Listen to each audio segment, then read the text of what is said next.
Hello friends, आइए हम जानते हैं जो सेक्शन 8 कंपनी है विद चैरिटेबल ऑब्जेक्टिव्स उसके लिए डिमेटेरियलाइजेशन ऑफ शेयर्स एप्लीकेबल है या नहीं, और अगर एप्लीकेबल है तो किस सिचुएशंस में एप्लीकेबल है, और अगर एप्लीकेबल नहीं है तो किस सिचुएशंस में एप्लीकेबल नहीं है। मिनिस्ट्री ऑफ कॉर्पोरेट अफेयर्स ने एक नोटिफिकेशन इशू किया सितंबर 2023 में, और उसमें उन्होंने मैंडेट किया सेक्शन 8 को भी टू डिमेटेरियलाइजेशन ऑफ शेयर्स, यानी जो उनके शेयर्स है उसको डीमेट फॉर्म में कन्वर्ट करने के लिए। और ये जो पार्ट था ये companies prospectus and allotment of securities second amendment rules 2023 का पार्ट है। तो जो भी section 8 company with a share capital, तो पहला सेक्शन 8 कंपनी है, दूसरा उसमें शेयर कैपिटल है, तो उस केस में इस पर जो डिमेटेरियलाइजेशन ऑफ शेयर्स है वो एप्लीकेबल है। हाउएवर, अगर आपकी सेक्शन 8 कंपनी है और वो कंपनी जो है वो गारंटी कंपनी है, not share capital, it's a guarantee company limited by guarantee, उस केस में जो डिमेटेरियलाइजेशन ऑफ शेयर्स है वो एप्लीकेबल नहीं होगा। तो हमें ध्यान रखना है कि वो सेक्शन 8 कंपनी जिसके शेयर कैपिटल है उस पर डिमेटेरियलाइजेशन ऑफ शेयर्स एप्लीकेबल होंगे। वो सेक्शन 8 कंपनी जो लिमिटेड बाय गारंटी है, यानी गारंटी कंपनी है सेक्शन 8, उस केस में आपका जो डिमेटेरियलाइजेशन ऑफ शेयर्स है वो एप्लीकेबल नहीं होगा। सेक्शन 8 आपका पब्लिक है या प्राइवेट है, इससे इस पर कोई इफेक्ट नहीं पड़ेगा। The only important thing is that company must have a share capital based company, then it will attract the dematerialization of shares.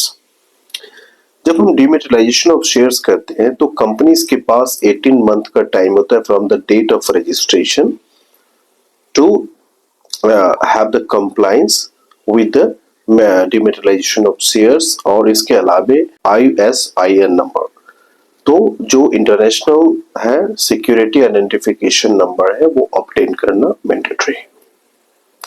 अगर सेक्शन 8 कंपनी ये नहीं करती है तो वो जो रिजल्ट हो सकता है पेनल्टी के रूप में under section 450 of the companies act 2013। तो जो सेक्शन 450 है ऑफ द कंपनीज एक्ट 2013 उसके अंदर इसमें जो है पेनल्टी इंपोज होंगे हो सकते हैं। अगर आपकी सेक्शन 8 कंपनी जो गारंटी कंपनी है उस पर डिमेटेरियलाइजेशन ऑफ शेयर्स एप्लीकेबल नहीं होंगे। दूसरा है जो कंपनीज है सेक्शन 8 कंपनी है और चैरिटेबल ऑब्जेक्टिव के साथ उनकी सेक्शन 8 कंपनी रजिस्टर्ड हुई है, उसके लिए जो कुछ इंपॉर्टेंट सेक्शन एंड प्रोविजंस है वो काफी इंपॉर्टेंट है जिसको ध्यान रखने की जरूरत है। पहला section 29 of companies act 2013, second है rule 9B of the companies prospectus and allotment of securities second amendment rules 2023 and form PAS 6।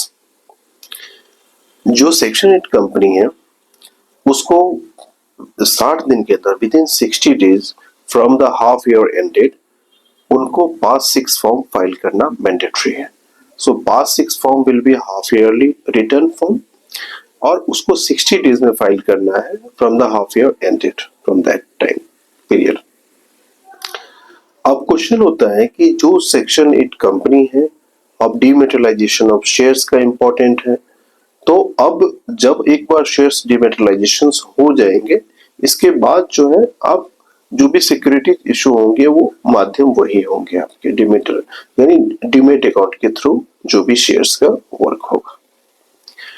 बहुत सारे जो सेक्शन 8 एनजीओ रन करते हैं, फाउंडर है, डायरेक्टर है, ओनर है, शेयर होल्डर है, उनको एक कंफ्यूजन हो रही है कि क्या सेक्शन 8 पे एग्जेम्प्ट है। जिस तरह से सपोज कीजिए प्राइवेट लिमिटेड कंपनी है, तो प्राइवेट लिमिटेड अगर वो स्मॉल कंपनी है तो एप्लीकेबल नहीं है, बट नॉन स्मॉल कंपनी तो एप्लीकेबल है। तो क्या इस तरह की कुछ कंडीशंस है सेक्शन 8 के साथ? सेक्शन 8 के साथ बस अगर एग्जेम्प्ट होगा तो वो सिर्फ गारंटी कंपनी के केस में होगा, शेयर कैपिटल के केस में नहीं होगा। सेकेंड, शेयर कैपिटल आपका कम हो ज्यादा उससे कोई फर्क नहीं पड़ता। If it is a share capital यानी शेयर है तो वो अट्रैक्ट करेंगे इसमें। तो जितने भी कंपनी रन होते हैं करते हैं सेक्शन 8 के रूप में, अगर उनका लिमिटेड बाय गारंटी नहीं है तो निश्चित रूप से जो आपका डिमेटेरियलाइजेशन ऑफ शेयर्स है, जो रूल 9B है, उसका भी आपको ध्यान रखना है और जितना जल्दी से हो सके अपनी शेयर को डिमेटेरियलाइज कराइए and then obtain ISI number, international security identification number. ये मैंडेटरी है to get for the Section 8 company having the share capital. If you have any query related to the dematerialization of shares, please feel free to connect us. Thank you so much.